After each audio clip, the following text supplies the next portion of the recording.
The following is a Just Green production brought to you by the Might Be News Network.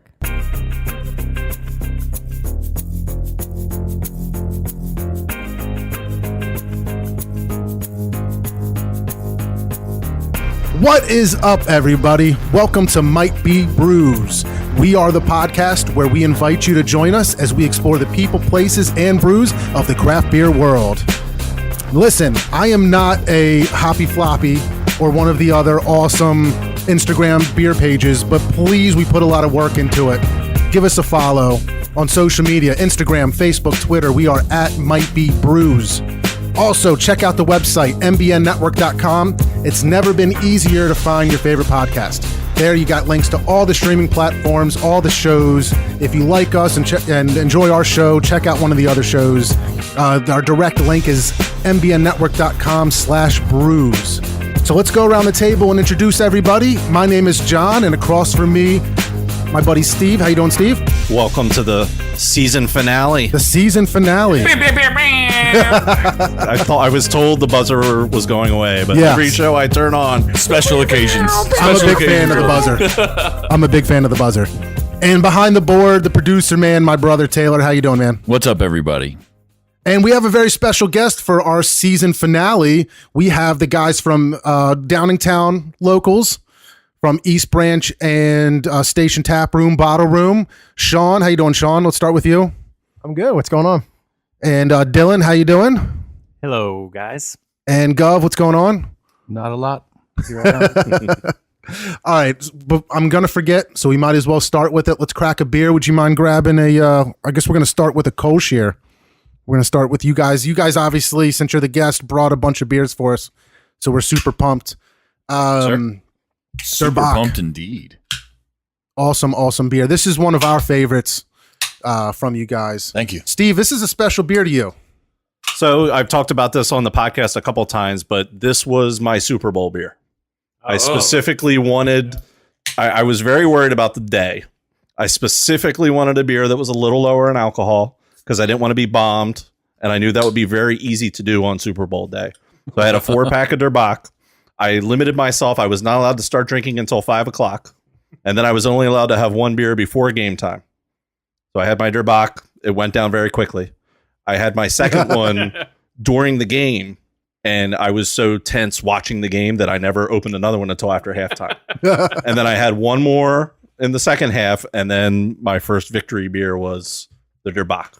Very cool. Awesome. That's awesome. Very cool. All right, guys, let's put them up. Cheers, everybody. Thank you guys for being here. Yeah, thank you for being here. Appreciate you guys.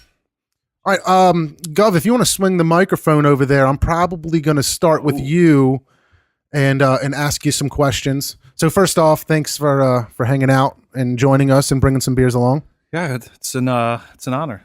So I guess I want to start off by saying that even though we've been doing this podcast for a while, I've been friends with you guys for a good while. And I actually classify you guys as some pretty special friends because I feel like I knew you before all this. And now I have this wildly successful podcast and all this fame, and you guys still treat me the same. Yeah. So that's really special, and I really appreciate that. Yeah. Well, it's nice of you to stop your Bentley when you're driving by just to wave to us. So we do appreciate that quite a bit. No, but in all seriousness, man, we met playing softball like way before I was even into craft beer. So it's kind of crazy how everything kind of came around this way, and we're heavy into craft beer and do this show, and you guys are involved with your own brewery now and stuff like that. So I don't know, it's really cool. Yeah, it's really cool. It really is. All roads lead to beer. As they should. Yeah. And like we always say, the coolest thing about beer is the community that comes with it. So it's really, really cool. So I just want to start off and I guess get to know you guys a bit for the listeners. Gov, what did you do before you were a brewer? Well, John, I was an auto mechanic for better part of 10 years. Really? I suppose. Yeah. Was that like right out of high school or college or whatever? You just started? I was in college for fine art.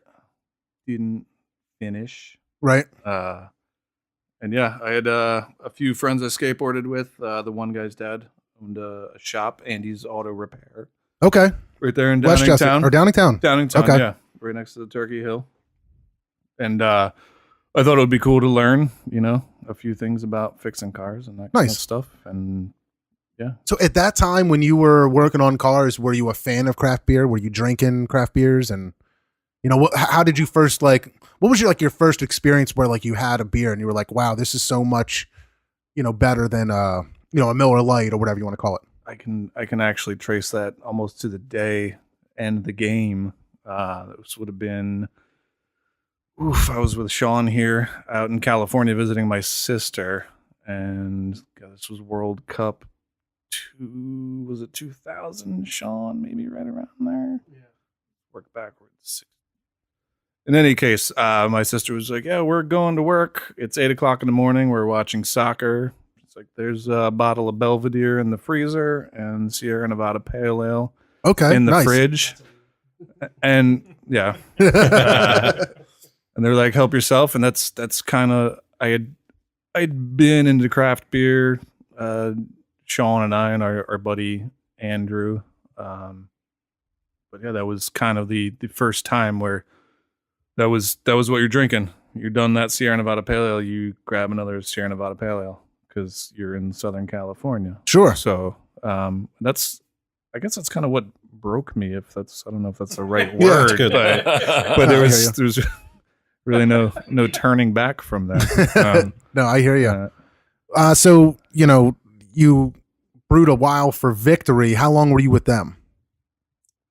Just under 10 years, I guess 9 3/4 or so, however you want to break it down. So you were a part of the transition when they opened up the Parksburg facility? Yes, sir. So what was that like, going from, maybe a smaller setup to going to something huge like that? It was quite a change at that point in time. I had settled into the role of covering cellar operations, so fermentation monitoring and filtration, dry hopping, all of that kind of stuff. So I kind of had my own little niche there. So it was basically taking that and doing it on a much larger scale. So it was quite a change. I mean, we're going from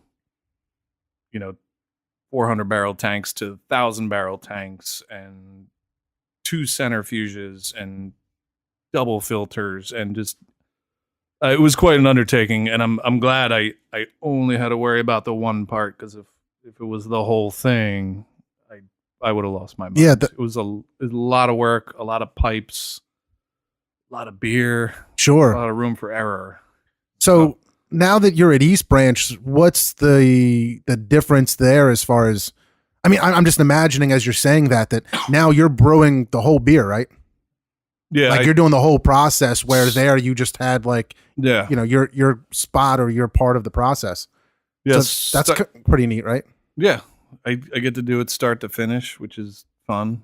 Sometimes stressful, but we've got a good group of people, and we collaborate on recipes, and I need help doing things around the brewery. Dylan jumps in if he's not too busy running our restaurant, and we run a lean ship, but we get the job done. That's awesome. This beer is incredible. Thank you. We got to circle back and rate the beers. This Durbach is really good. I would drink this every day. I'm part of the reason we were really excited to have you guys on is I feel like when I came into craft beer, I've told this story before, and Sean, I actually had my first craft beer experience at Station Tap Room with a Sculpin on tap. My buddy went there for Hop Slam.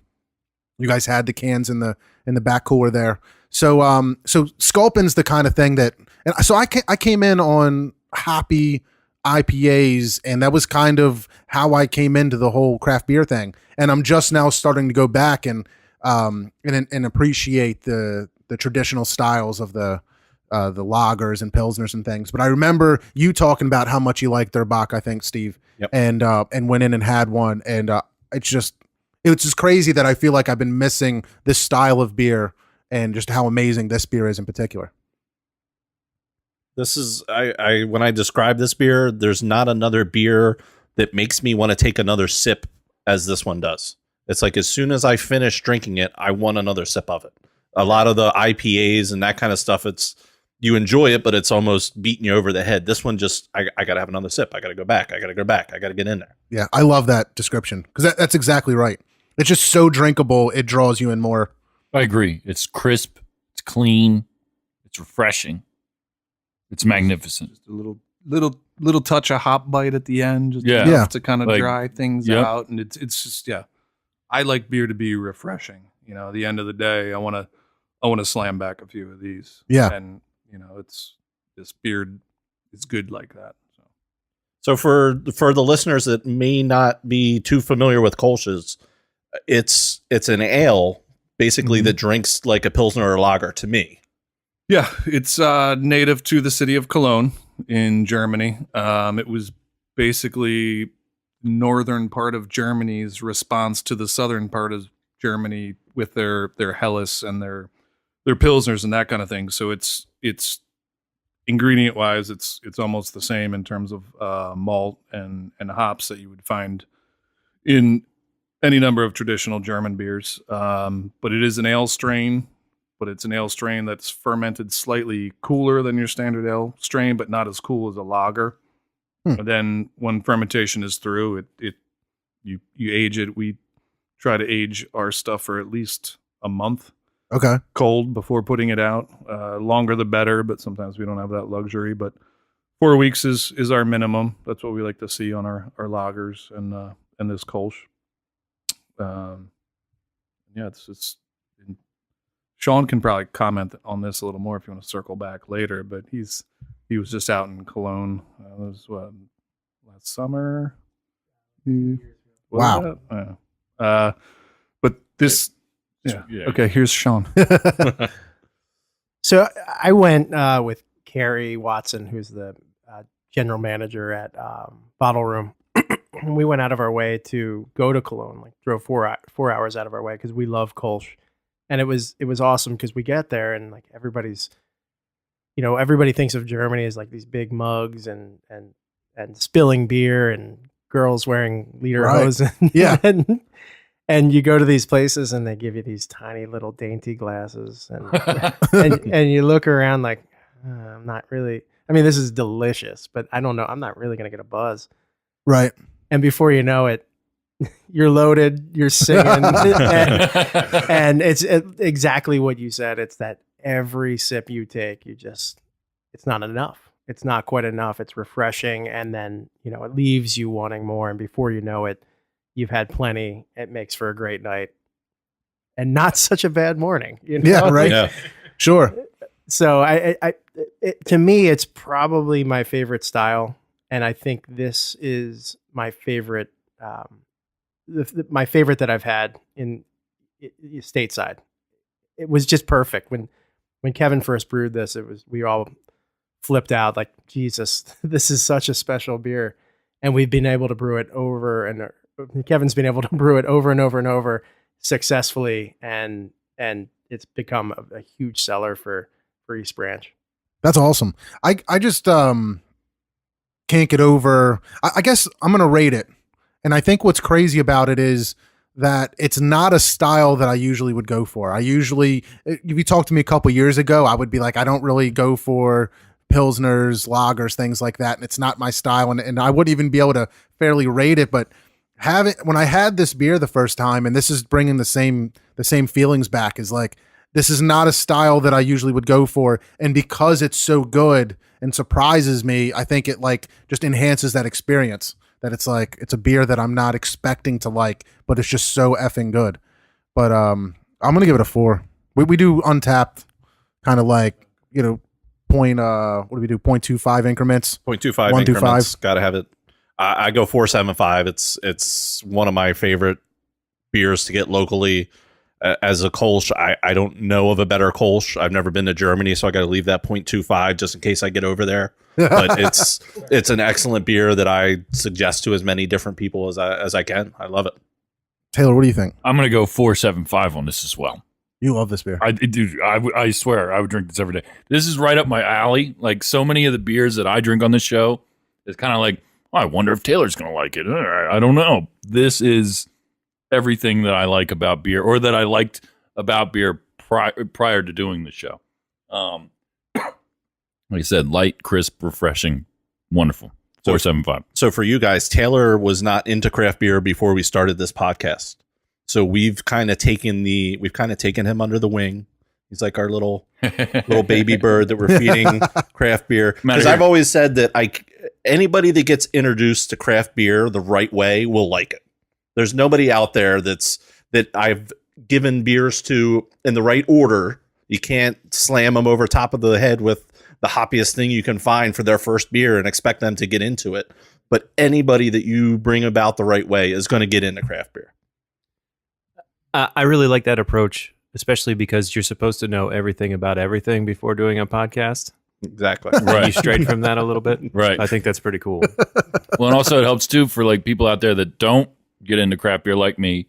They have a representation here. You know, it's somebody who kind of is speaking on their terms a little bit. I also think there's a huge significance in that you're a beer geek, you love beer, and you're not, and you both rated it the same. And I think that is what makes it a perfect beer. It crosses. Good call. Checks a lot of boxes. That's a very good point. Yeah, absolutely. Don't get it twisted. Taylor's pretty much there already. I'm out there Pretty getting much mixed. gotten them. I'm getting mixed 6-packs and stuff now. It's kind of crazy. My wife is even into it a little So bit. you're ruined. I'm getting there. See, I have to like slow down because then what's the point of me being here? Because then I'm just like everybody else. You're gonna work your way out of it. Yeah. Nick. We're gonna have to get somebody else that doesn't like beer as a We'll co-host. bring my wife Jackie on. She's getting there with me too because like she Yeah. wasn't into it either. And then we went out and got a mixed 6-pack. I was like, just find a cool label. Let's try it. I don't know. When I first got into beer, it was labels and names. Yeah, I was not that's above it. Yeah. trying a beer just because it had a cool name or a cool label. This is delicious. Thank you for bringing it. Fantastic. All right, Dylan, let's get to know you a little bit. So I know you from softball days also, Right on, man. and it kind of drives me crazy that over the past few years, every time I see you around in Bottle Room or Tap Room or East Branch, you just don't really acknowledge me or recognize me. It was Well, kind of you weird figured up out- until like yesterday. You were like, John Wilcox? Like, yeah, that's me. You figured out why, though, because I didn't recognize you. Yeah, yeah. Well, I've put on probably 50 pounds, and I think I used to have like a real sweet chin strap, beard thing going on back then. And now I kind of have a more full beard. Were but you? Yeah, I think those were the days. Yeah. Yeah. Yeah. Were you like 98 degrees? Was Oh, that you? yeah. Big time. Look at you. Big time. Both Absolutely. of us. His was a little bit more well kempt. Mine was bigger, Yeah, yeah. You Yeah. always had like a more of an Abe Lincoln type where but a I was chin more strap like, nonetheless. yeah, I was more going for like an NSYNC. Not that I'm like a big, huge NSYNC fan, but I'm going to dig myself in a hole I can't get out of. I'm just watching you do it. We were Bye. Just do it. But Dylan, I mean, we haven't talked or prepped about this at all, but I mean, I think you had a landscaping business, right? Before you yeah, that's got in right. East Branch. And then did you just like have to give that all up and just invest everything into getting this started? Yeah. That's yeah. awesome. So what was that like? Like what was, I guess what I always think of is like this craft beer world now, all these breweries opening, there's so much competition. Like how can you be so sure that it's like a good move to do it and all that? Like it feels like you're putting everything on the line. You know what I mean? I completely did. Yeah. I sold a house. I sold my business. But the reason that I went forward like I did, as soon as we decided that this was something that we wanted to do, like the day that happened, everything fell into place perfectly. It just felt like it was like an omen or something. Like all these things happened at once, and it just makes sense. Like It's it wasn't pointing us even in that that direction. everything was great. Everything Wow. worked out great, and has since. I mean, there are struggles with every new business, of course. Sure. But we've been really lucky. We have awesome people, awesome support everywhere. The local breweries that we hit up for help or ingredients or whatever, everybody's been great. That's awesome. Yeah. Gov, I want to ask you, being the brewer, we keep seeing all of these, what seems to be really popular. You see people in Massachusetts and Vermont, and people are lining up for hours for these hazy New England IPAs with lactose condition on mangoes and whatever. And look, I've had a lot of beers like that and I really enjoy them, but that doesn't seem to be what you're going after.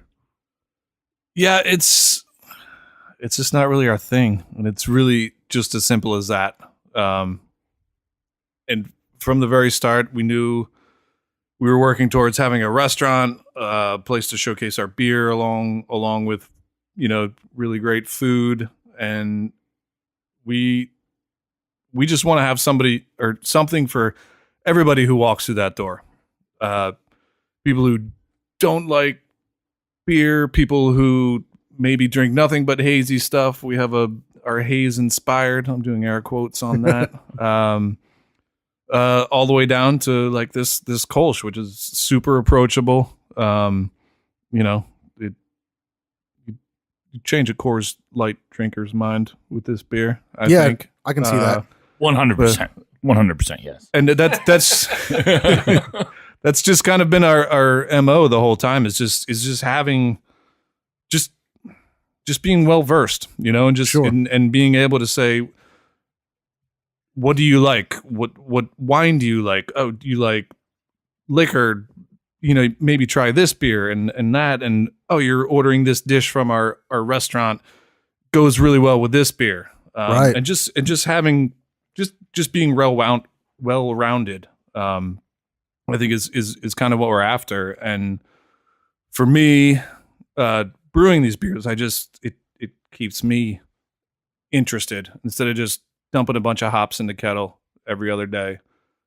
Just playing around with these recipes, these beers that maybe people have forgotten about, and Sure. and you can't argue with 600 years of brewing tradition in Germany. Yeah, that's a good way to put it. It's I guess the longer that I've been in this, and the more exposure I've gotten and talked to people who have really been into like in the industry or into craft beer, I kind of get the feeling that you guys are like the craft beer guys beer. You know what I mean? That like, of course there's all these crazy new fads and things like that, but people are going to come back to this. I kind of hope that that's like what it is. And the people that I know that are really deep into it really appreciate your guys and what you're doing. Cause it's like the traditional styles. Like I have to bring up, our buddy Devin Mack. Yeah. Like he's just, What's up, he Devin? raves about you guys. And he, I think he said he's had every single beer that you've ever had on tap. Yeah. Which is, He told me when we opened, he came and tried all of our original offerings, but he said the first time we had a new one out, he said, I will be here every single time you guys put a new beer out because I'm going to drink every single one of them. Yeah. I think that's awesome. that is cool. But it's neat that a guy like that, who I've kind of looked up to for, like he pointed me in the right direction, came to a lot of the bottle shares I used to host and kind of like, helped me figure out what I was into. That he just like comes back to you guys every time. Like they are the perfect brewery and every beer they put out's awesome. So I don't know. I just think that's really neat. And it's interesting to hear that you're sticking with the traditional styles instead of like going after what's popular.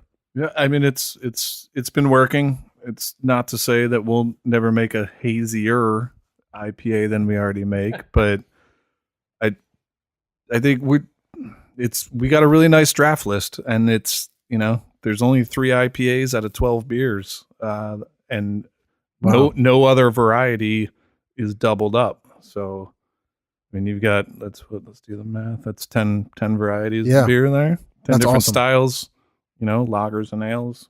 And that's what I look for in a brewery. I'm going to be heading down to Tampa here at the end of the month for a wedding, and I've never been there, but that'll be what I look for, a brewery with diversity to it. I don't want to go to a brewery with 6 IPAs and one No, stout. Definitely not.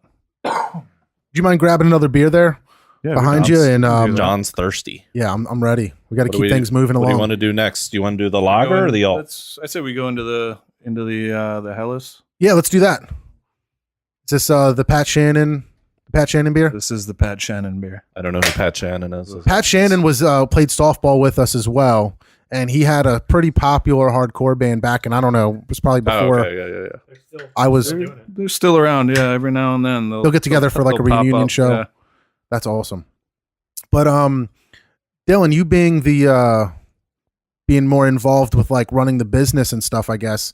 What is it like? Like, how important was it to have a restaurant involved and not just be like a brew pub?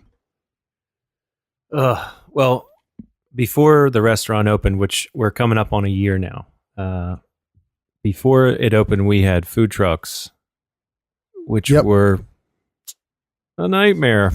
Oh, really? They're just like Yeah. difficult to coordinate and Yeah. yeah. And they just don't show up, right? Sometimes. I've Don't get seen me that. wrong. Some of them were fantastic. Mhm. Some of them were great. Some of them showed up when they said, you Yep. know, and so on. But it was pretty hard. So was it part of the original plan to have a restaurant? Or was it kind of Down like the road, yes. Okay. And I was pushing for food trucks in the beginning because I loved them so much. Sure, So yeah. then it became my job to schedule them. Right? Are you sure? Yes. Well, then it's on you. Yep. So I earned that headache, and it was good. It served me well. I mean, I don't know much. I'm not like I don't consider myself a foodie or not, but I guess just appreciating good beer. And when you see the food that you guys are putting out, I feel like it's kind of on the same level. Like Thank I don't you. know who the chef is or what's going on there, but I mean, shit. I remember going in and having one of the first things I had was brisket noodles. Yeah, they're fantastic. That is just like an incredible dish. It's a struggle for me not to eat those every Yeah. single day of my life. Even when we're closed and the kitchen isn't there, we make them. You know, we make them ourselves. That's awesome. They're awesome. But I know like brisket seems to be heavily on the menu. You've got some fried chicken stuff.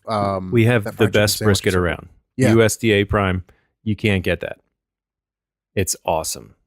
That's neat because I don't think there's a lot of brisket around in general. Like Right. there's not a lot of I don't know a lot of barbecue places or places that you can really even get good brisket. It's few and far between up here in the north. Yeah, We'll put it up against anybody in Yeah. a fun way, but ours is the best.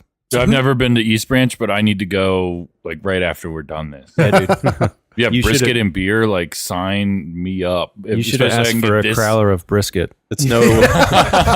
Dude, I seriously might.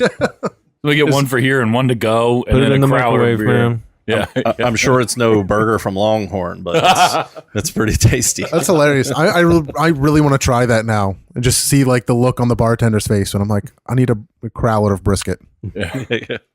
That's hilarious. All right, let's take a sip on this. What's this one called? All Hell's Failed. Is that how you pronounce it? Hellas. Hellas. All hell has Hellas. failed. So let's get into, and part of me being selfish wanting to get you guys here is because I don't have enough German beer knowledge. Let's get into Helles Lager versus Czech Lager versus what differentiates those styles. It's It's a lot of regionality in Germany, what they had available water-wise, right? it also has to do with the type of yeast they were using, the way they were able to malt their barley. I'm blanking on the year here, but it was actually a German brewmaster who was hired by a Czech brewery to come in and brew what is now known as Pilsner Urquell, which translate to original Pilsner, if I'm not mistaken. His name is Joseph Grohl. And they had the Czechs figured out a way to malt their barley without basically burning the crap out of it. Because obviously the color of your malt gives you the color of your beer. Sure. And they brought this guy in from Bavaria, and he had been working with they were at the time they were calling it bottom fermenting yeast, which is lager yeast. It all rises and falls depending on how it's working. But they brought this guy in, and then it starts getting into the water quality, because Pilsen has a very soft water, as opposed to Munich, Germany. It's not necessarily hard, but actually not too different from the water in Downingtown. That's why Ron and Bill kind of set up their brewery there. The water chemistry was very, very similar to the water in Bavaria. Like And, Downingtown city water? Yeah. Wow. we use, I mean, it doesn't come out of the Brandywine directly, and it is filtered. We carbon filter all our brewing water and process water, which is same thing that Victory does. Is that kind of like behind the name East Branch, like just where the water's Yep. coming from and all that? That was Sean's idea, or somebody's idea. So, They're blaming you. This beer is really good as well. Helles in German just means pale.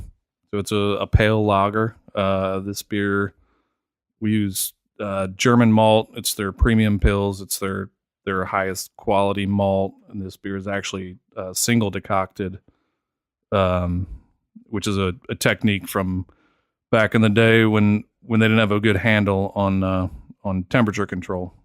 So decoction is basically you remove a portion of the mash, you boil it, then reintroduce it to the original mash to raise your temperature to get your saccharification rests, your protein rests, that kind of thing. And it's time intensive and energy intensive, but it definitely yields a much tastier beer. Yeah, this is a very tasty beer. And, it's crazy just imagining everything that goes into this, because as simple of a beer that it might be compared to when you think about something with all the adjuncts and things, it still has like a complexity and a full like evolution of taste throughout the entire thing, like up front, through the middle, up in the back. Yeah. The whole thing's awesome. This is as simple and basic as a good quality beer gets. And one of my mentor, former coworker Adam Bartles, totally changed my mind on this style a number of years ago, because it's water, it's Pilsner malt, hops, and lager yeast. Like that's it. You can't get you can't get any more. I don't want to say basic, because that's kind of demeaning the style, but it's as pure and true as beer can be, in my mind. So now that's coming pretty much straight from the Germany Purity Act. I never know how to say it. Somebody's gonna have to say it for me. What is it? Reinheitsgebot. So I think like it's not that it's that simple. Honestly, I think Gov is kind of boiling it down a little bit. Boil. I think this is the hardest kind of beer to brew, because there's nowhere to hide. Well, we've heard that, like when Levante was on a couple episodes back, they said they like to go to a brewer or to a different, like a new brewery, and they'll try their Pilsner and their lager, because there's really nothing to hide behind, and you can really see like how good they are at brewing. Look, we curse? Yeah. You fuck up a Helles lager, don't serve that Helles lager to a brewer. And that's the truth. Like, I think this is something that is easy to screw up and really, really hard to hide your flaws if you have any. And this is, to me, it's one of the perfect styles. I mean, it's literally hard to hide clarity wise. Yeah, right? it's You can read the newspaper through that guy. Yeah, and again, when Gov brewed this beer, everybody flipped out. It was just shit. This is awesome. And then the coolest part is it's named after a friend of ours band. And we brew, I think, what's the story? Oh yeah, he named a dog after me. And I said, I'm going to name Pat has a dog named Sean McGettigan. He calls it, or had, may he rest in peace, Sean McGettigan the dog. That's what he called. That's great. That's funny. I think it was Gov's idea. We decided we're gonna call that tank Pat Shannon the Tank. And the first Helles that Gov brewed was in that tank, and then before you knew it, it was all Helles failed, and That's awesome. It's amazing. I love this beer. No, I do too. I gotta say that. I mean, I'm gonna always be honest and not talk shit to you because you're right here. I like the Kolsch style better, I think. So I like that one a little bit more than this one, but this one's still like, if I'm going to have a lager, I'm probably going for this. It's a fantastic beer. I'm going to go 4 with it.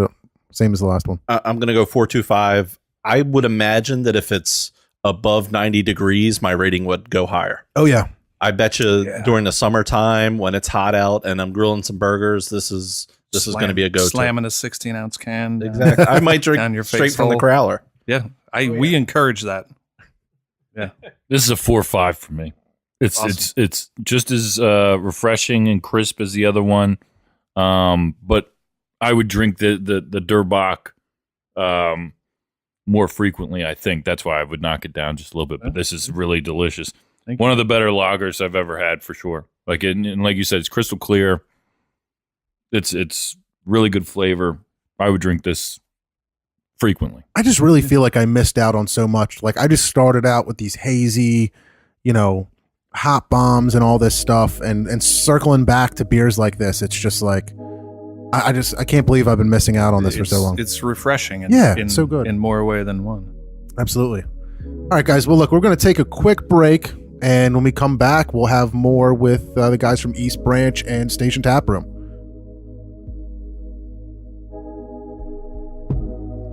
We want to thank everybody for listening to the Might Be News Network. Check us out on mbnnetwork.com. Season finales all coming up next week. Might Be News, Might Be Sports, Relatable Radio. We got a new Might Be Tunes coming out with Atomic Credence. Want everybody to check that out. We want to thank everybody that's been listening to the network. We'll be going on a short break. And join us when we come back. Thanks for listening. Back.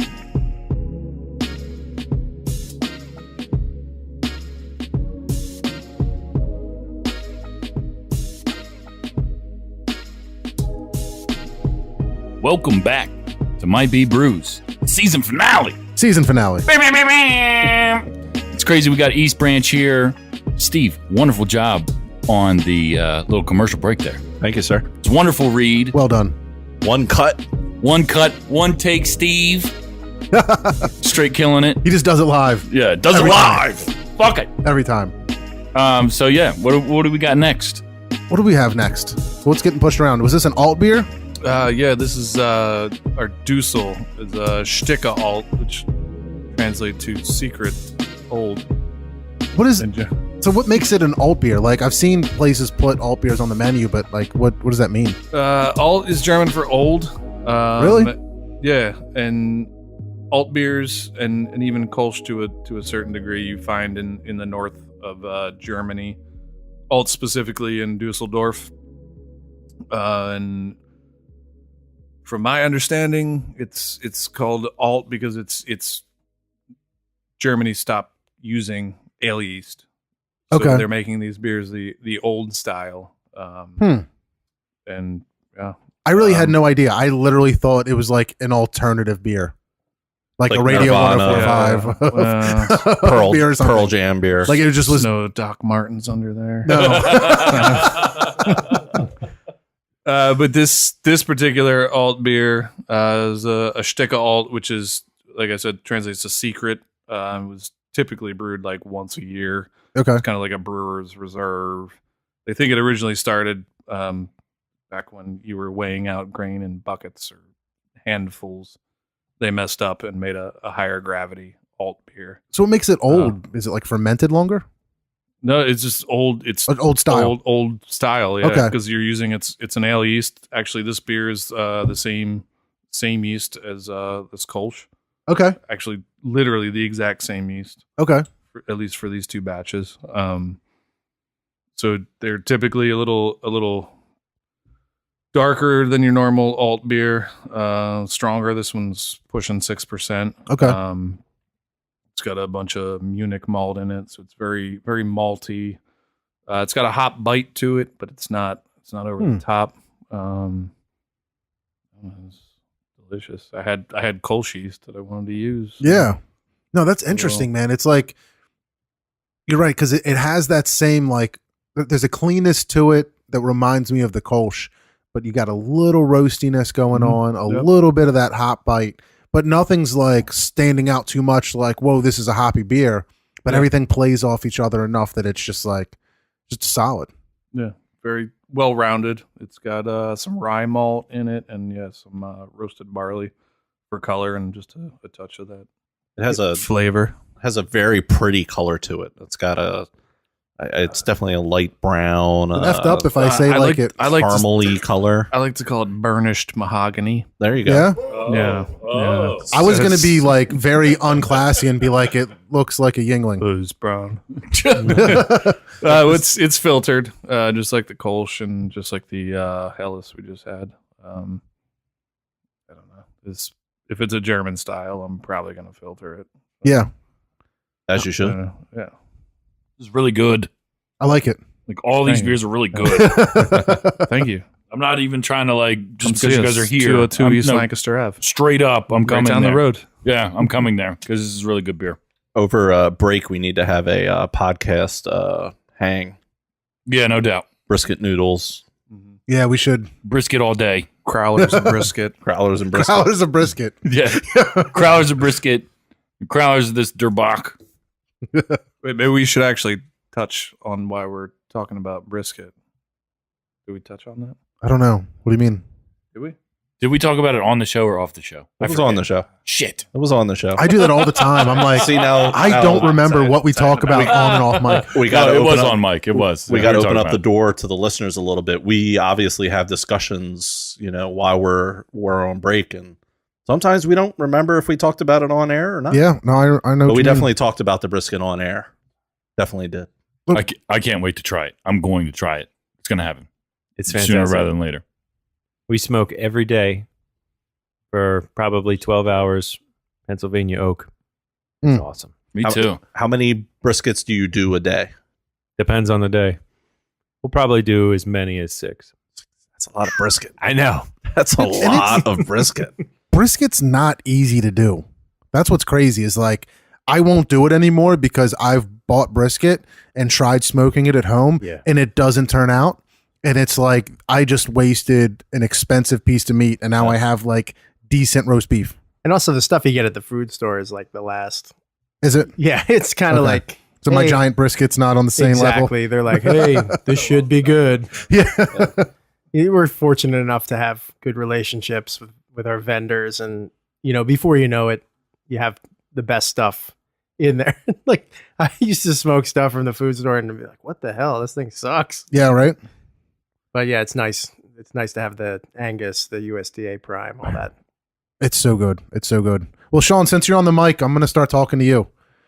What's your background like before Station Taproom? What were you doing? So before Station Taproom, I worked at a place called the Drafting Room, which is not far from here. Yeah, right here in Exton. R.I.P. Is Which- it still open? No, it closed, No, right? it closed. It was. Did you great. leave and it just fell to shit? No. I think it got way better after I left. And then, Okay. no. That was really one of the original Yeah. beer places around here. Yeah. So kind of what Kevin was saying before, we got into craft beer a long time ago, but our thing with it was just about not having enough money to buy the beer that we wanted to buy all the time, which kind of got us into home brewing and all that kind of shit. But when I first started working at the Drafting Room, it was, it was probably like close to 15, 16 years ago. No, Wow. maybe longer. I don't know. So I worked there for 9 years, and that's kind of where I fell deeply in love with beer Yeah. and food, but beer first, food second. So was that like always a dream? Like while you're working there, were you thinking like I'm going to open up my own craft beer bar? I don't know. I think I always made the joke that I wanted to open a bar, but I don't know that I really wanted to.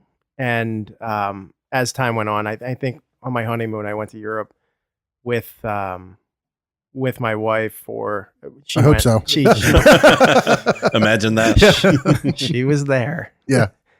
So we went all over the place. We hopped trains and went to all these different breweries and different places, and we talked about opening a place someday and kind of like reliving some of our favorite things as we traveled. And then I was happy bartending and talking about beer, and I made perfectly fine money. I had a family and Sure. a home and all that kind of crap. But then you start to think about, what am I going to be doing 10 years from now or Yeah. 20 years from now? And bartending's a great gig, but you're on your feet. It beats you up. You got to talk to people all the time. Sure. So I don't know. Yeah. I think I always wanted to open a bar, but it just kind of got thrown on me that, I was like, shit, I gotta do something for real.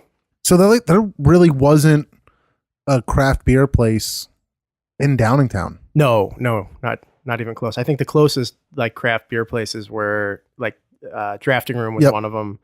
The Flying Pig was Was that Malvern? Malvern. Malvern. We used to go.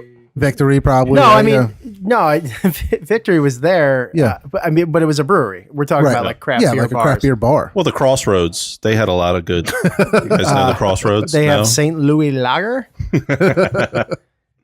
Yeah, so there was nothing in terms of craft beer bars in Downingtown, but it was easy to go to Downingtown because of Victory. Had like laid out, they had like kind of paved the path for the that blue collar town that those folks would. It was easy to say, hey, look, this is an IPA, and they go, is it like Hop Devil? It's like, yeah, kind of. Try it. Sure. Yeah, and then it was easy in that way.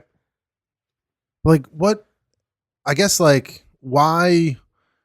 If you had like your experience in Exton with the drafting room and stuff, why would you pick Downingtown? And like what? I mean, we're Downingtown guys, so we're like super excited, but I feel like there's some risk there going into like they don't have anything like this. Hopefully, it's going to work. Well, I think it was more stupidity than anything else. When you get so deep into something, you can't see it fail. No matter how many people tell you it's a bad idea, it's a bad location. Nobody cares about craft beer. You should serve Miller Bud and Coors to make a living. You get so wound up in your dream that there's no failure. Sure, you know? that's not an option. No, and now I look back and I'm like, man, I was so stupid. Because that's the stuff like the Well vodka and the Bud Miller and Coors. That's the stuff that makes a restaurant go. Right. So I knew I could fall back on that, but it's my one and only try. I'm not gonna fuck it up. And I feel like you did it at the right time. yeah, I didn't know. It was Great timing. It was just one of those things like, fuck it, like. I remember talking to you about it. I remember you showing me pictures of you and JJ like putting the bar up in the place, like before you guys were open, right? We'd be playing softball and you were like showing me pictures on your phone. And then you had been open for a while. And I was like, how's it going? And you were like, dude, we are so lucky. 3 p.m. the trains start letting out and we get packed. Yeah, it was like good. That's just a great location. It was good. It probably doesn't look that way at first, No. being on like, No. I think about Downingtown. I think about that core section where like the D&B Bank, the Yeah. McDonald's, whatever pizza place across from McDonald's that never stays Yeah. more than like a half hour. Yeah. But like you guys are on the other end of town. Well, that's part of being stupid is that I didn't do it. I mean, the stupidity worked out, but I didn't do it where it would make fucking sense, So There was really, when you opened there was nothing down that way. No, and it was At rough. all. I mean, Jimmy's Bar was there where we are before 10 years before we opened. That was the most recent place in the space. Oh, wow. So it's pretty funny because I had been writing this business plan and I said, fuck Downingtown. I want to get out of Downingtown. I want to move to Vermont or New Hampshire, somewhere up there and open just like a little pub in, like some recovering town, someplace that kind of needs some love. And I drank too much one night at Victory. It was my first time ever drinking. No, I drank too much and decided I was going to walk home from Victory, which was a good move. And I lived on the other side of town. And I stopped like halfway through, looked in the window of this place, and it was a shithole. But I just said, this is the fucking place. Are you serious? I swear to God. Dude, that sounds I'm sorry, but that's like a little romantic. Like I'm just picturing a movie totally. of like this guy stumbling home drunk, like, oh, look at this place. Yeah. And it just kind of glows a little bit and you're looking in the window like, And he saw a I think- chalkboard Yeah. appear. Let me break the romance for you. I called the phone number that night when I was drunk. And no shit. And I called it again in the morning because I didn't know I called it. Right? Yeah. Oh, That's nice. The guy's like, you must really want this place. You called twice. No, Oh, it that's was awesome. it was definitely that idea. Like I had left high school. We all, Dylan, Kevin, and I all went to Downingtown. And I'm like the only Coatesville guy here, right? I think It's so. just me. yeah. So be it. So like be I dropped out of high school and I wanted to get as far away from Downingtown as I possibly could. And if Dylan and his family they bought a house in Downingtown and I went there. My wife was like, "See, it's not so bad." And we ended up buying a house there like 6 months later, and it changed my life. And now Downingtown is like everything to me. It's all my whole life is Downingtown. That's amazing. Yeah.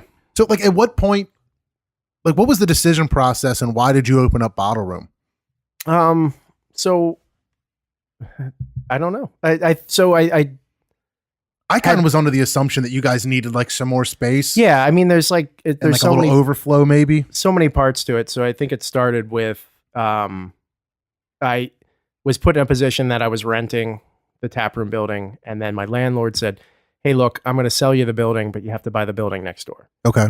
And we were maxed out in the kitchen at the taproom, so we had we were prepping in the basement, and we were prepping every day for that day's shift, and it was just That's crazy. I remember that. I remember seeing people walk up with like Yeah. trays of just like peppers and onions and right. shit. And it was a ton of labor, and it was everybody that worked there was strong, and it was just Wow. so. I mean, like the kind of thing where you can't look at your staff and say, we got to reward in some way. So when we decided to buy the buildings, we knew that we were going to expand the kitchen cooler space, get everything on one floor. And then we knew that at that point, almost every night of the week, we were turning guests away. So we wanted a comfortable place for people to wait. We knew that the kitchen wasn't big enough to handle this onslaught of like 70 or 80 seats. So we decided Bottle Room. I met Kerry Watson and I are old friends, and he's the general manager there. And we were talking about this idea, and I said, this is it. I always wanted to own a bottle shop, and I don't know about the timing or anything, but it was good. And Kerry had left his job and jumped on board with us, and before we knew it, it's almost 3 years now. We're coming up on. It's been that long? Yeah, Kerry's such a good dude. he's awesome. Opposite of Dylan, he remembers me every time I see him and calls me by name. Like as soon as I walk in, he's like, "Hey, John, how's it going?" Honestly, But he's just a great guy. he's just not. John Wilcox. He calls everybody John. He just guesses every time. You should go to the Bottle Room with a baseball bat and a baseball hat on and see if I recognize you. Like I'm ready for softball. I'm gonna shave into a chin strap Yeah. just so Dylan recognizes me. So before we get too far away from the Dussel, did I say that right? I got to work on my German pronunciations. Walt, we got to give that bad boy a little rating. I'm gonna go. This is the tough one. I feel like I underrated the other ones, but this one's still really effing good. I think I like it a little bit less, but I think it's only because it's like I like the cleanness of the lager, the cleanness of the Kolsch. This one's a little bit roastier. I appreciate that in the style, but I don't know. I'm gonna go 4 again. I don't know, but we're getting really good sounds from these crowlers opening, aren't we? I'm going 4.25. I like the roastiness. It's almost like, I don't want to say it's like the bridge between a lager pills type between a stout, because it almost gives it just a touch of roastiness. Yeah, no, I might agree. be pushing that a little far. But the bread notes I really enjoy, the caramelness, the malt. I really enjoy that. It feels like it's a little bit more of a meal, if that makes sense. No, I hear you. I would go 4.25 as well for this one. Still really, really good. I love the taste. I love the color. I love the crispness of it. It's just not quite as good as All Hell Has Failed. But it and that's just me. That's just my personal taste. Yeah, But that's how I am. I just still really, really good. if I'm starting to get a little roasty, I just want like a really thick motor oil stout. Or John doesn't something like else. any stouts below 10.5. And it has to be thick. And it I has have to to chew just it. be motor oil, Yeah. syrupy. Yeah. Pudding stout, Yeah. as Dylan says, that's what John Wilcox goes for. All right, I have a couple listener questions for you guys. If you want to swing that over to Gov, maybe, because it's interesting that both of the listener inputs that I got were both brewers. So the ones from our buddy John Harahan out in Minnesota, he brews over at John. Surly. John, thanks for your input. He wanted to know, what is your biggest pet peeve around the brewery? And maybe it's a small detail, but something that's like very meaningful to you. It has something to do with us. I'm sure. It's when people bother me while I'm working. No, hey John, how are you? It's nice to hear from you. It's I don't know. It could run the gamut from things that actually mean something to things that are super inconsequential. But hearing that question, one of my biggest pet peeves, the first thing that comes to my mind is hoses crossing each other that don't need to. So I mean, you work in a brewery, you're running hoses, you're moving liquid around, and you try to make the logical pathway from one tank to the next or whatever it may be. George, if you just got stuff coiled on top of other ones, it just doesn't need to be. It needs to be moved. I'm gonna come, even if they're not my hoses, if it's not my project, I'm gonna come through and get everything down on ground level and back to scratch. There's probably I don't know. Yeah, Sean, these guys can. I have a ton of them. I can't. It's the kind of thing that I just do and don't even really realize. Sure. I would say us pressuring him to keg a beer when he doesn't feel like it's ready. Yeah. we need this out on the road. It's just not ready yet. That's right. I got another question. This was our last guest, the guys over at Fam Brewing.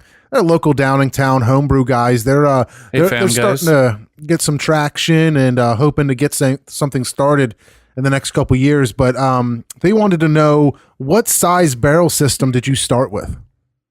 Our system is a 10-barrel system. It's a 3-vessel system. It's actually it's a really cool system that we got sold on by the sales guy at DME, who thankfully is back in business now, which is great news for everybody. They make fantastic equipment. So our system is set up. It's 10 barrels, but 3 vessels. We have a dedicated lauter ton. And then we have 2 vessels that can both serve as a kettle. So we can stack up brews. Let's say we're going to brew from 6 a.m. to midnight. We could probably squeeze in 4 brews if we had the fermenters to fill. Is that common to brew like that long in hours? Oh yeah. I mean, like if you're gonna brew a batch of Der Bock, I mean, like how long start to finish does it take? A single 10-barrel batch, 6 or 7 hours. Holy shit! Yeah. I don't know why I didn't realize it took so long. Yeah. It's not quick, John. It's not McDonald's. Come on. I mean, that's just the brew day, and then you've got to, for fermentation and For spouse purposes, it's about a 14-hour day. Oh, that's funny. But Der Bock start to finish, if you want to take in fermentation time, is probably close to 2 months. Wow.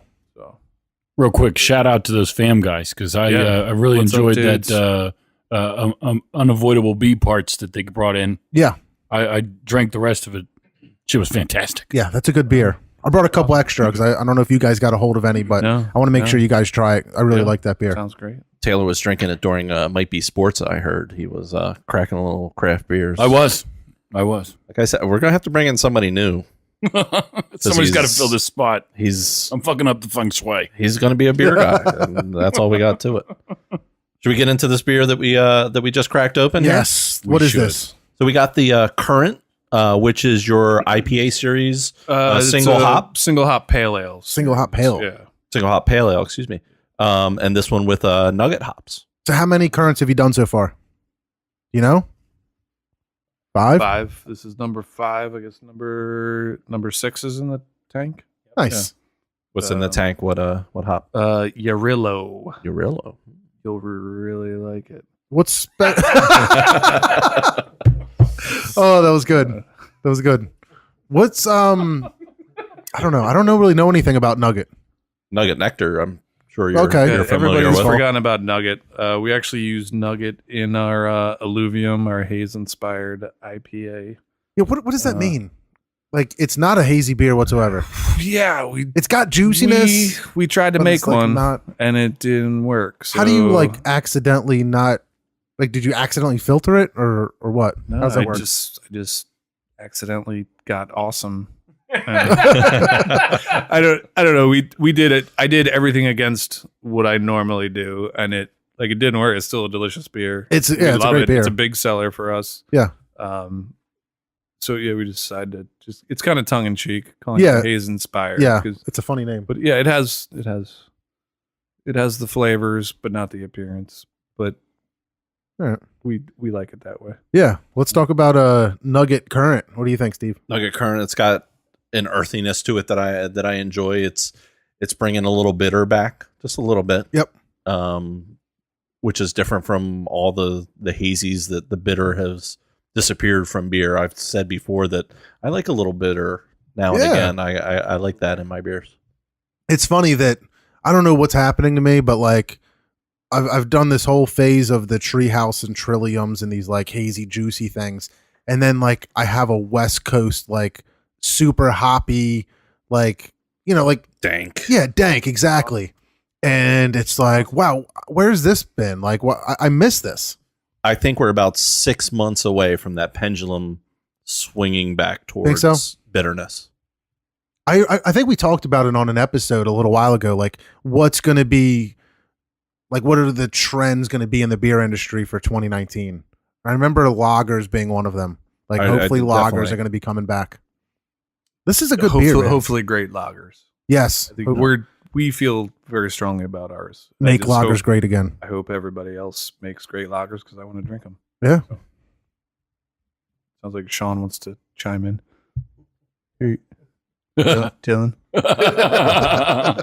So Taylor, what do you think of our the current nugget here? I'm going back up to 4 or 5. It's an easy 4 or 5.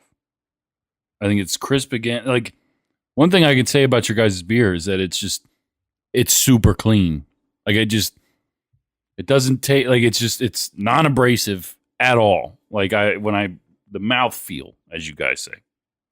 It's just, More air quotes came out yeah, there. more air quotes. I'm not up on all the terminology. They came up over here with the nose and the mouth feel, and I'm like, I have no idea what this lingo is. But it's just so refreshing. Like, everything is so refreshing. This has a really nice flavor to it. I can't really pick up what it is, but I would drink this all the time. I would drink this all the time. This is really good. 4 or 5. If I could, and I was thinking about asking you this, but I'm going to tell you this instead. So go with me here. I love those questions. My question was going to be to you guys when I go to Tampa and I'm talking to somebody about beer and they say, oh, and I say, oh, I'm doing a podcast. We did a podcast with East Branch. And I say, well, what's East Branch all about? I was going to ask you what you would want somebody to say as a customer. I go into East Branch. What would you want me to say about East Branch? Great question. But I'm not going to give it to them as a question. I'm going to give it to them as an answer. Go for it. Drinkability. Wow. Drinkability. Yeah. Everything that I've had from them is a drinker that I want to go back to keep drinking. Good diversity. Obviously hitting classic styles, the lagers, the German styles. I think that's your strong point. But an IPA like this, that it's drinkable. It's not abrasive, clean flavors. I feel like I'm getting what you want me to taste. And that's what I'm enjoying right now. I give it a 4.25. That was poetic, Steve. Is that what you guys would want me to say as a customer talking to other potential customers? It's hard because we're crying a little bit. Dude, that was fucking poetic and That was profound. beautiful. That's what I put out. A season finale material. Wow. Right there. You're on point. Wow. I'm out of here. Good night. Drop the mic.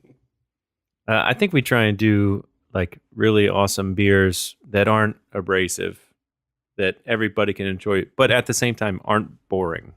You know, Like, as a non-beer, I'm doing more air quotes, Beer nerd. beer nerd guy, whatever, with the nose and the mouth feel and all that, and razzles and things. You guys are into Razzles? Do you guys know Razzles?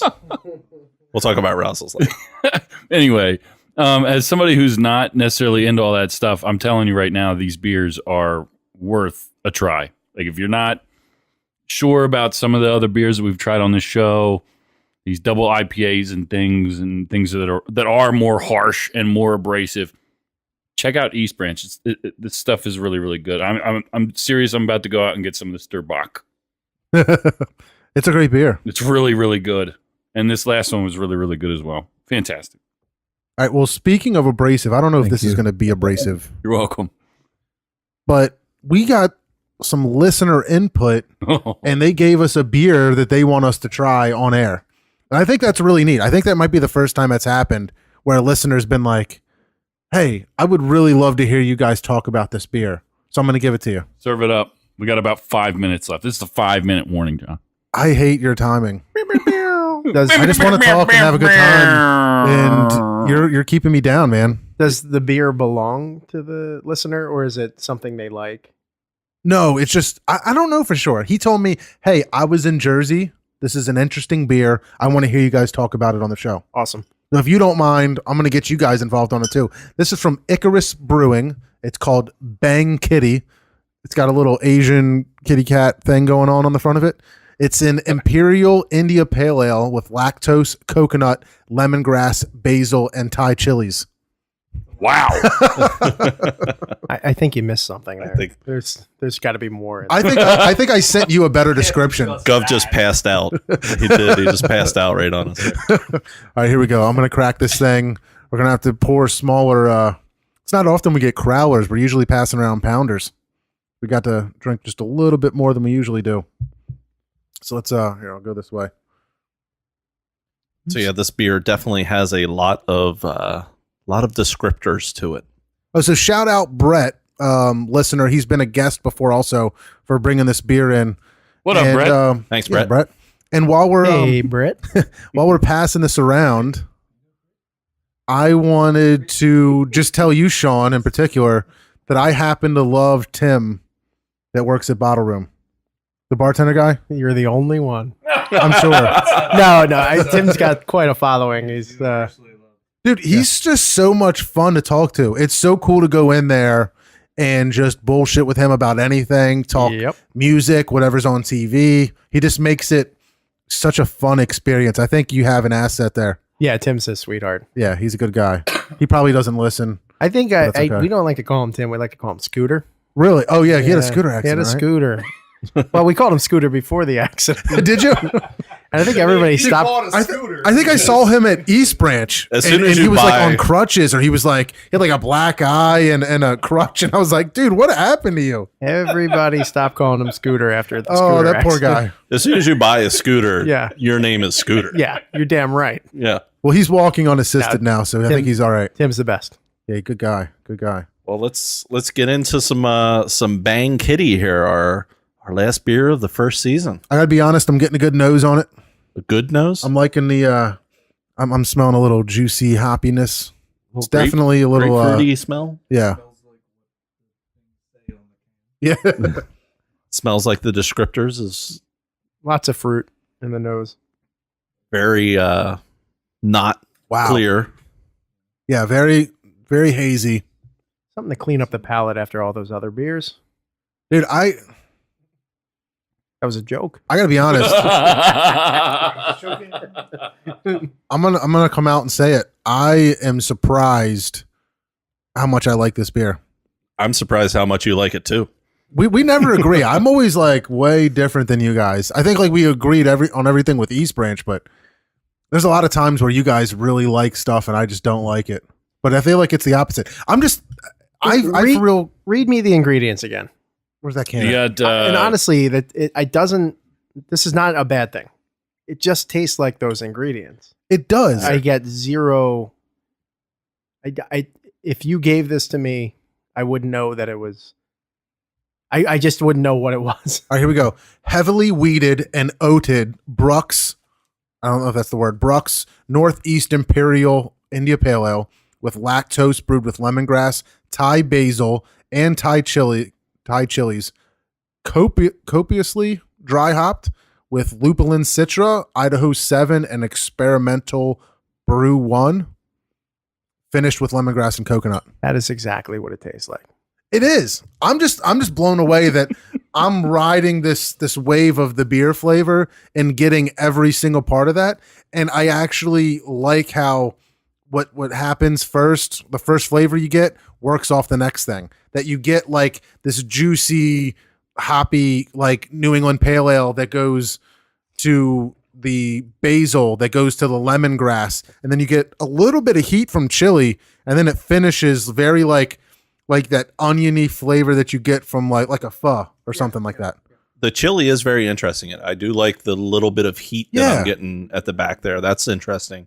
Lemongrass is a little overpowering for me, and that's not my favorite flavor in the world. It comes in strong at the end. And I've said before that coconut I'm very sensitive to. I don't pick up a ton of it, but it is there. And it's not my favorite beer flavor to digest. It's a 3-5 for me. I'm going in for a second swig, and now I'm starting to question, like, could I drink a whole one of these? The initial sip was like super intriguing, and I'm just blown away how I can get each individual flavor, and it's a ride, and I find it really interesting. But like at the same time, I don't know if I could like drink a 4-pack. I'd like to know what Gov thinks about this beer. Yeah, Gov's looking at it real hard. He's eyeing that bad boy He's up. in deep thought. It definitely has the 8.1%. Is it? Quite well? Yeah. But like Sean said, there's a large list of ingredients on this can, but it's surprising that like we've all just kind of picked them out, and none of them are overpowering. So I don't drink a lot of these kinds of beers, but I would say this one is pretty damn well balanced, just based on its description. Yeah. Do I want more than a pint? I don't know. So It's Thursday night, so no, I hear you. but So- it's I don't know. It is what it is. beer. It is Yeah. what it is. So that makes me think of another question for you. You seem to brew these traditional styles, and like you said earlier, like it's worked for hundreds of years or thousands of years or whatever. Like it just is. It's just a perfect style and a perfect beer. But like, do you ever like go out and try other beers and experiment and find out like what else is going on and try other beers from other breweries as like research? I do, maybe not as much as I should. Okay. But I find a lot of the haze craze. It's all, to me, gets a little muddled. Yeah. And you could tell me there's 700 different hops in it, or one. I don't know that I know the difference, and not to say that I don't know anything about beer and hops, because I know a little. But I don't know. It's a popular thing, and it's great. But like I said, it's not generally our thing. But I'm glad that there's breweries doing it. Yeah. You know? It's really interesting. Keeps things interesting. I'm just always blown away by like how people can work things in like that, and it ends up turning into like still like it's just interesting. I'm like really blown away by all those flavors and how they come through, and I'm just imagining the whole process that must have gone in to adding those things and make them work the way that they did is it's interesting. What do you rate it? Probably. I think it's crazy that I didn't get any hop until I burped. Honestly, Yeah? I'm serious, and it's not a joke. You were like copious amounts of hops, and then I burped, and I was like, "Oh yeah, no shit." It's weird because there's so many of those other ingredients. I that is crazy to me that I didn't get any of that. Or I got it, but it just was all those other things were there, and then I burped, and I was like, "There are all those hops." I'm going 3-5, and it might be a little bit more personal for me with the lemongrass and coconut's just not my I'm probably gonna go 3.5 too. flavor profile. I gotta say, like that second sip was like, man, are you really gonna drink a lot of this? And I'm not sure that I would, but I'm really just impressed with that flavor profile. It blew me away, and I was just appreciating, like, you know, I'm definitely glad that we only had one can between the six of us. yeah, probably a good thing. Hey, I want to give another quick shout out. Do you know Evan Aton? Yeah. So Evan Ayton. yeah, is that what it is? Yeah. Aton. Sorry, Evan. It used to be. He used to be. So this is the story behind it. Is he likes and shares our posts and tries to help promote us a bit. And I don't know who he is. And He's I awesome. think I saw him at your brewery yesterday doing something. And I'm like, that guy looks familiar. And I couldn't put my finger on it. And then like later today, or what was it, earlier today, I'm like playing on my phone and this guy's like liking our post, sharing it on his timeline and all that stuff. And I'm like, this is a nice guy. And I clicked on his picture. I'm like, oh, that's the fucking guy that was like replacing a light or a camera or something in your hallway. I think it was. I think his whole job is to make my life easy. Yeah. He's a locksmith. He does video surveillance. He brews great beer. Does he? Yeah, Is he a brewer? Yeah, he's awesome. Awesome. But Good stuff. He made me a master key for my whole life. Really? Yeah, it's awesome. So Evan Ayton is my hero. What do you mean? Like for your house, for your But like businesses everything, and- like East Branch and Station Tap Room, it's Right. all on one key. It's awesome. Wow. Well, Evan, sorry I didn't recognize you correctly the first time. I know what that feels like when Devin's around or when Dylan's around. But You hey, mentioned that. I'm sorry. I don't know why I just like that's like the theme of the night. I'm just giving you a hard time. It's okay. But Evan, thanks for listening. Thanks for all the shares. We really appreciate you. Unfortunately, we're gonna have to wrap up here. We ran out of time, but man, this was a ton of fun. Good time. I really, really appreciate you guys being here. It's funny, man. We've been 5.0 yeah, in enjoyment. an enjoyment. Yeah, is that what you give it? Are you rating the show? I do. If that's Rating the okay. podcast? No, that's a Yes, first. I want That's you great. to rate us. Yeah, I'm gonna give it a 4.75 because I haven't been to Germany yet. Touche. Very good. yeah, Very good. nice. Yes. Yes. Before we get out of here, you'll be seeing some Facebook posts. I'm going to be gathering some beer for some beer baskets for my buddy Adam's fundraiser at Adam. Victory in a couple months. Adam, if you're listening, keep fighting. My buddy Adam's going through a little leukemia battle. I'm going to put together some beer baskets for a raffle for a fundraiser, and I want some listener help on that so we can get some beer for him. And Count us in. Awesome. Very cool. I will absolutely count you in. Don't You guys think brought a I'm- little. I'm sorry. You guys brought a little bit of swag too. So keep an eye out on our Instagram and Facebook. We're going to do a little listener appreciation giveaway while we're on break. This being the season finale, we're going to take a few weeks off, but we want to stay engaged with you guys and give back to you a little bit. So thank you guys for bringing that and hooking us up, and obviously thank you for being here. This was an awesome show. Great I time. really appreciate it. Thank you. One thing I want to add as well, quickly, because we're running out of time. Yeah, you keep telling me. Is that I'm very thankful as the producer here at the Might Be News Network. I just want to say that the feedback and the listens and everything has just been fantastic this entire time.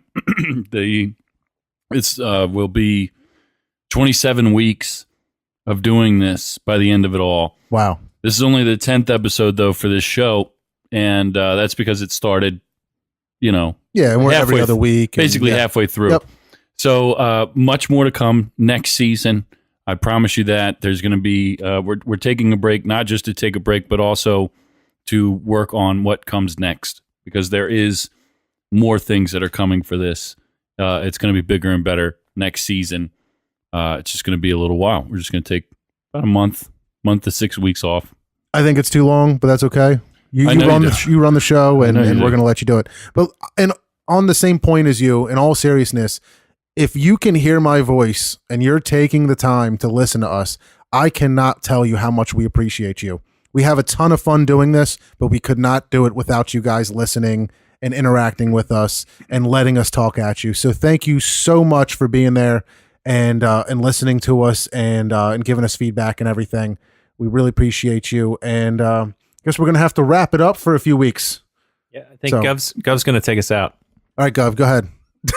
He looks like a deer in headlights. He's like, I don't know what to do. No, I just want to say to all you listeners out there, be good to yourselves. and great. to each other. Nice And words. to each other. What is that, Maury? Thank you guys Is that what so Maury much says? for being here and bringing all this great Jerry beer. It's Springer, maybe? fantastic. Shout out to Station Tap Room, Yeah, Station East Tap Room. Branch Brewing. What? Yeah, please, guys. I'm sure most of the listeners frequent your establishments. But if you haven't yet, if you've always been a haze boy like me, go out there and get on these Kolsch's and these lagers. Explore, expand the mind. Also, shout out to all the other great guests that have been on here this season too. Shows like this one who have guests, it's been really great. Yeah, it's been awesome. Whether It it's just people continues involved to- in brewing beer or people that just drink beer, it's been great. Yeah, it's continued to evolve and grow, and we're super thankful. So anyway, awesome. Thank you guys so much again, Steve. I'm gonna miss you, man. 4 weeks off. We're like 8 minutes away from each other. That's we true. can still We're see gonna each be other. drinking, Dude, we're going to game of Top Golf together too, so we'll figure that out. Oh, we Let's do doing that. that? Is that Yo, what we're doing? and I'm very interested in being a part of the Game of Thrones show. Okay. We've got to work. All right. We got to work on that too. I have zero interest in that. Awesome. All right, guys. Well, hey, thanks again. Thank we you. appreciate it. We will talk to you next time.